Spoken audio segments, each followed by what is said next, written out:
আৰু এই মুহূৰ্তৰ এক গুৰুত্বপূৰ্ণ খবৰ জনাইছো শোণিতপুৰ জিলা আৰু সত্ৰ ন্যায়াধীশ আদালতৰ গুৰুত্বপূৰ্ণ ৰায় ভাৰতীয় ন্যায় সংহিতাৰ অধীনত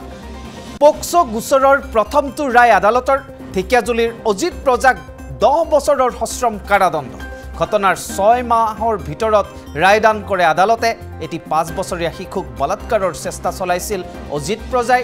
গোচৰটোৰ তদন্ত কৰিছিল আৰক্ষী উপপৰিদৰ্শক সুৰজিত মানে আৰু তাৰ পাছতে শোণিতপুৰ জিলা আৰু সত্ৰ ন্যায়াধীশ আদালতে গুৰুত্বপূৰ্ণ ৰায় প্ৰদান কৰিছে ভাৰতীয় ন্যায় সংহিতাৰ অধীনত পক্সো গোচৰৰ প্ৰথমটো ৰায়দান দিছে 10 বছৰৰ সশ্ৰম কাৰাদণ্ড বিহা হৈছে অজিত প্ৰজা নামৰ অভিযুক্ত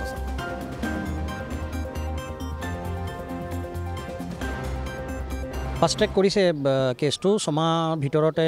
তেখেতে ৰায়দান দিছে আজি আপোনালোকৰ ওচৰত মই আকৌ পুনৰ এটা ওলাইছোঁ এটা ভাল খবৰ দিবৰ কাৰণে আজি আমাৰ তেজপুৰৰ জিলা সত্ৰ ন্যায়াধীশ তথা বিশেষ পক্সো ন্যায়াধীশ শ্ৰীযুক্ত দেৱাশিষ ভট্টাচাৰ্য দেৱে আৰু এখন গুৰুত্বপূৰ্ণ ৰায়দান কৰিছে য'ত আসামী অজিত প্ৰজাক 10 বছৰ সশ্ৰম কাৰাদণ্ড তাৰ লগতে 20,000 টকা জৰিমনা আৰু জৰিমনা অনাদায়ত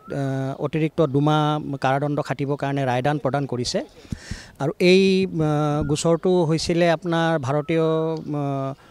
ন্যায় সংহিতা মানে বিএনএছৰ সেকশন 137 সেকশন 65(2) আৰু পক্সো আইনৰ 4 নং ধাৰাত চলিছিলে আৰু য'ত আসামী অজিত প্ৰজাৰ বিৰুদ্ধে যথেষ্ট প্ৰমাণ পাই আমাৰ সত্ৰ ন্যায়াধীশে বিশেষ পক্সো ন্যায়াধীশে এই ৰায়দানটো আজি প্ৰদান কৰিছে আৰু মই এইটো ঘটনাটোৰ বিষয়ে ক'ম বাৰু তাৰ আগতে এটা কথা ক'ব বিচাৰোঁ যে আমাৰ ভাৰতত নতুন ফৌজদাৰী আইন বা বিএনএছ যেটো ভাৰতীয় ন্যায় সংহিতা জুলাই মাহত বলবদ্ধ হৈছে আৰু শোণিতপুৰ জিলাত ভাৰতীয় ন্যায় সংহিতাৰ এখন প্ৰথম কাৰাদণ্ড ৰায় দান প্ৰদান কৰিছে আমাৰ জিলা সত্ৰ ন্যায়াধীশে এইটো মানে শোণিতপুৰ জুডিচিয়াৰীৰ কাৰণে এটা ডাঙৰ কথা আৰু আমাৰ উকিল সংস্থা বা আইন শৃংখলাৰ বাবেও এটা ডাঙৰ কথা আৰু 6 মাহৰ বা 7 মাহৰ ভিতৰত এনেকা জাজমেন্ট দিয়াটো